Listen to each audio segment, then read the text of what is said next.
ఈ మూసీ ప్రక్షాళనని మీరు యాక్సెప్ట్ చేయట్లేదు అయితే బీఆర్ఎస్ పార్టీ మూసి ప్రక్షాళనని చేయమంటారా వద్దంటారా అసలు? మూసి ప్రక్షాళన చేసే పేరు మీద ఒక పేద మధ్యతరగతి ప్రజలని బెదిరించి భయకంపుతులు చేసి దౌర్జన్యంగా రాక్షసకాండలాగా రాక్షసులాగా మీద పడి వాళ్ళ ఇండ్లు స్థలాలను గుంజుకొని రోడ్డు పాలు చేయొద్దు. ప్రక్షాళనకి పద్ధతి ఉన్నది, దానికి విధి విధానాలు కథ ఉంది.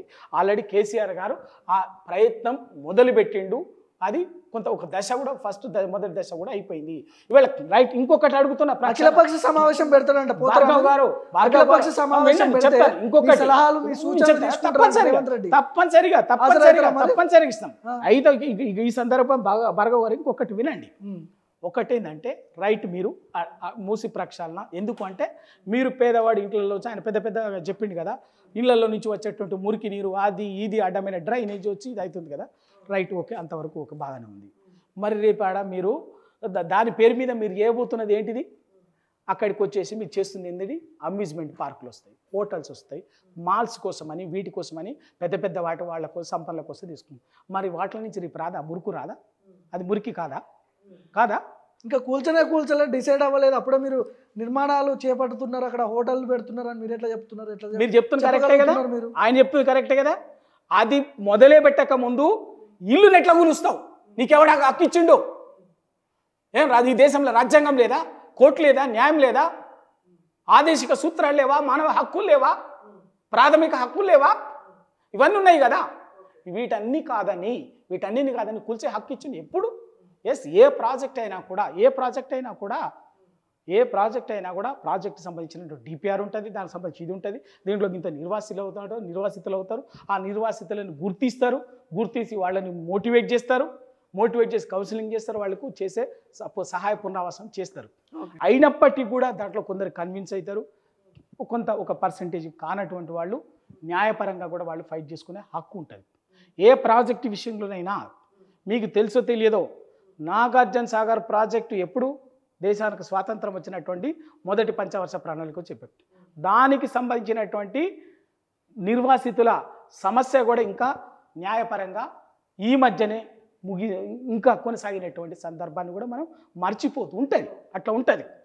కానీ మీరు అవి ఏవీ లేకుండా మీరే చెప్తున్నారు, ఇప్పటికి డిపిఆర్ పూర్తి కాలే, బఫర్ జోన్ నువ్వు ఫిక్స్ చేయలే, ఎఫ్టిఎల్ ఫిక్స్ చేయలే, నువ్వు ఎట్లా మార్కింగ్ చేస్తావండి? దేని ఆధారంగా మార్కింగ్ చేస్తావు? ఇంత జరుగుతున్నా కూడా ప్రజలు సరే మీదన్న లైన్ ప్రకారమే మాట్లాడదాం. పేద ప్రజల ఇండ్లను గులుస్తున్నాడు, రేవంత్ రెడ్డి కక్ష తీర్చుకుంటున్నాడు అని అంటున్నారు. కేసీఆర్ ఎందుకు మాట్లాడలేదు? ఎందుకు బయటికి రావట్లేదు కేసీఆర్? శాసనసభ అంటే ఆయన ప్రతిపక్ష నేతగా ఉన్నాడు, ఆయన ఎందుకు మాట్లాడట్లేదు పేద ప్రజల పక్షాన? కేసీఆర్ గారు మాట్లాడాల్సి వచ్చినప్పుడు తప్పనిసరిగా మాట్లాడతారు. కేసీఆర్ గారు మాట్లాడినప్పుడు వీళ్ళ గుయ్యమనేటట్టుగానే మాట్లాడతారు. ఎంట్రీ ఎప్పుడు ఉంటుంది? కేసీఆర్ ఉంటుంది. ఇవాళ అంతకంటే ముందే కేసీఆర్ గారి కంటే ముందే కేసీఆర్ చేసే పనిని ఓ కేటీఆర్ గారు, ఓ హరీష్ రావు గారు టీఆర్ఎస్ పార్టీకి ఉద్యమం నుంచి ఎదిగి వచ్చినటువంటి అద్భుతమైనటువంటి నాయకత్వం ఉంది. ఎందుకు బాధితులే తెలంగాణ భవన్ తలుపు తట్టిండు, వేల మంది వచ్చి గోడు వెళ్ళబోసుకున్నారు. అయ్యా మమ్మల్ని కాపాడండి, మేము ఏదో అనుకొని ఓట్లేసిన పాపానికి మా బతుకులను కూలుస్తున్నారు, మా గుండెల్లో బుల్డోజర్లు దించుతున్నారు, రక్తం బారిస్తున్నారు అని చెప్పేసి మీరు వచ్చి కాపాడాలని. ఇంతమంది బాధితులు తెలంగాణ భవన్కి వచ్చినప్పుడు 10 ఏళ్ళు పాలించిన మాజీ ముఖ్యమంత్రి కేసీఆర్ ఎక్కడ కనపడట్లేదు ఎందుకు? మరి ఒక స్టేట్మెంట్ లేదు కదా. రాష్ట్రం పట్ల బాధ్యత లేదా? ఎవరు ఆ పార్టీ ఎందుకు కేసీఆర్ గారు? నా సైన్యమే కదా ఇదంతా, కేసీఆర్ గారి సైన్యమే కదా. కేసీఆర్ గారు ఆదేశం లేకుండా మేమందరం పనిచేస్తున్నామా? కేసీఆర్ గారు మార్గనిర్దేశం లేకుండా పనిచేస్తున్నామా? కేసీఆర్ గారు బయటకు వచ్చినట్టు ఈ కాంటెక్స్లో తట్టుకునే శక్తి ఈ ప్రభుత్వానికి లేదు.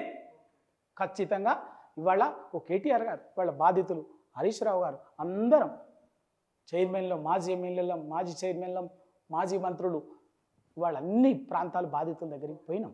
బాధితుల గోడు చూస్తుంటే దుఃఖం వస్తుంది. నిండు గర్భిణులు, చిన్న పిల్లలు, ముసలోళ్ళు, ముతకోళ్ళు వాళ్ళు మాట్లాడుతున్నట్టు తెలియజేస్తున్నటువంటి ఆక్రందన, ఆవేదన ఓకే వాళ్ళకి అర్థం కాకపోతే, అర్థమైతే నిన్న రేవంత్ రెడ్డి గారు మాట్లాడింది కదా, ఆ విధంగా అర్థం కాలే. ఆయనకి ఎంతసేపు అంటే ఆయా అధికారం ఇచ్చినటువంటి మామూలుగానే స్వతహానే ఆయన అహంకారపూరితమైనటువంటి ఒక విజ్ఞత లేనటువంటి భాషతో మాట్లాడతాడు.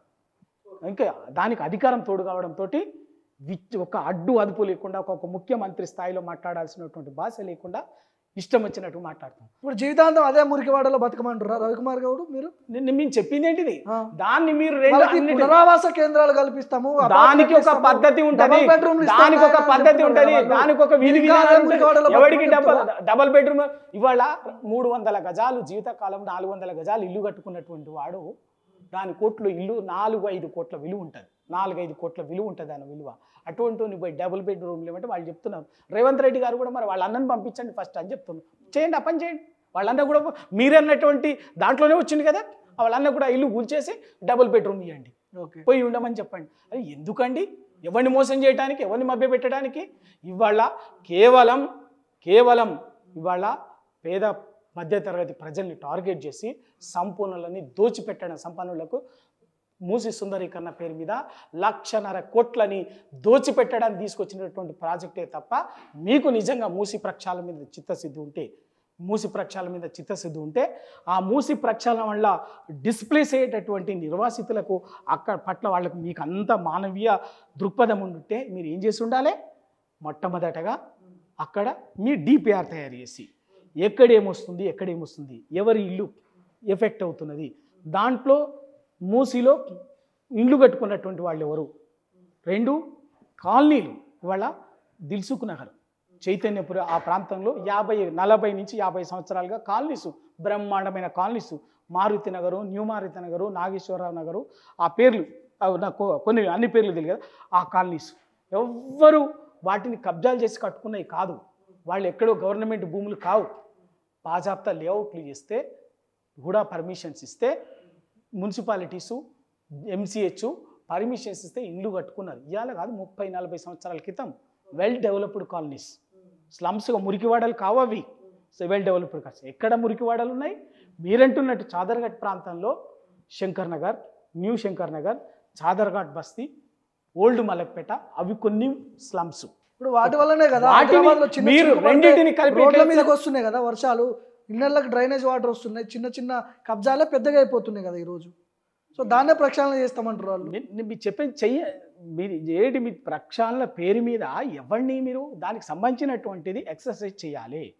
ఇది ప్రాజెక్టు, ఈ ప్రాజెక్టులో బ్రిడ్జ్ ఇక్కడ వస్తుంది, దీనికోసం ఇంత తీసుకుంటున్నాం, ఇక్కడ పోతుంది, ఇది పోతుంది. పోతున్నటువంటి వాళ్ళల్లో పేదవాడేవాడు ఒరిజినల్ కొనుక్కొని కట్టుకున్నటువంటి మధ్యతరగతి వాడి ఇల్లు ఏది, ఇంకా ఇల్లు అనేది తీసి వానికి పేదోడికి ఎట్లా సహాయ పునరావాసం చేయాలి, మిడిల్ క్లాస్ వాడు కొని కట్టుకున్నటువంటి వానికి ఎట్లా R&R ఇవ్వాలి, ఇవన్నీ కూడా పెట్టి మాట్లాడి అక్కడ స్థానికంగా కాలనీ అసోసియేషన్స్ ఉన్నాయి, పబ్లిక్ ఉన్నారు, విక్టిమ్స్ బాధితులతో మాట్లాడాలి, బాధితులతో సమావేశం పెట్టి ఒప్పించాలి. ఆ కాలనీ సంక్షేమ సంఘాలు ఉన్నాయి, వాళ్ళని కూర్చోబెట్టి మాట్లాడాలి. ఇక్కడ స్థానికంగా కార్పొరేటర్లు ఉన్నారు, కౌన్సిలర్స్ ఉన్నారు, అన్ని పార్టీలు ఉన్నాయి. ఇక్కడ హైదరాబాద్లో ఎమ్మెల్యేలు ఉన్నారు, ఎంపీలు ఉన్నారు. అందరితోటి కూర్చోబెట్టి మాట్లాడి ఒప్పించి ఇది అని చెప్పేసి చేయాలి. ఆ పని ఏమి చేయకుండా రాత్రికి రాత్రే మొత్తం బుల్డోజర్ తీసుకొని పోయి వాని ఇల్లు కూల్చేసి నీకు పోతావా పోకపోతా అని చెప్పి ఇవాళ ఎప్పుడనే డబల్ బెడ్రూమ్ ఇస్తా 25,000 ఇస్తా అని చెప్పేసి వచ్చింది. ఎప్పుడు వచ్చింది చెప్పండి? ఇదంతా రోడ్డు మీదకి వచ్చిన తర్వాత రాజకీయంగా కక్ష ఉంటే బీఆర్ఎస్ పార్టీ మీద రేవంత్ రెడ్డికి కక్ష ఉండొచ్చు, కానీ పేద ప్రజలపై ఎందుకు కక్ష ఉంటుంది? పేద ప్రజలు ఈజీగా కొట్టగలిగేది పేదోడిని కదా నేను చెప్తున్నా. అదే వాళ్ళ అన్నని ఎందుకు కూర్చోలేకపోయిండు, ఎందుకు నోటీస్ ఇచ్చిండు? అదే పేదవాడిని రాత్రే బుల్డోజర్ తీసుకుపోయి కూర్చిండు రంగనాథ్ గారు. మరి అదే రంగనాథ్ గారు ఎందుకు ఆ ధైర్యం లేకపోయింది? చాలా డైనమిక్ ఆఫీసరే కదా, మరి తిరుపతి రెడ్డి గారితో ఎందుకు కూర్చోలేకపోయిండు, ఎందుకు నోటీస్ ఇచ్చిండు? 45 రోజులు అవుతుంది కదా, కోర్టు పోయి స్టేజ్ తెచ్చుకున్నా.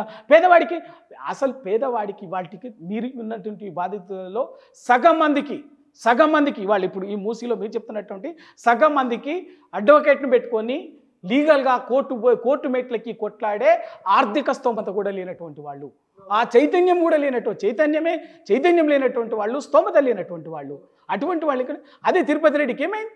తిరుపతి రెడ్డి బాగా నోటీసింగ్ అని పోయిండు. మీరేమో అల్కవు దొరికింది కాబట్టి ఓ పేదోడు, ఓ మధ్యతరగతోడు, ఏ దిక్కు దివాన్ లేనటువంటి వాయిస్లెస్ పీపుల్ కాబట్టి దౌర్జన్యంగా మీరు ఇష్టం ఉన్నట్టుగా బుల్డోజర్లు తీసుకుపోయి కూర్చుండ్రు.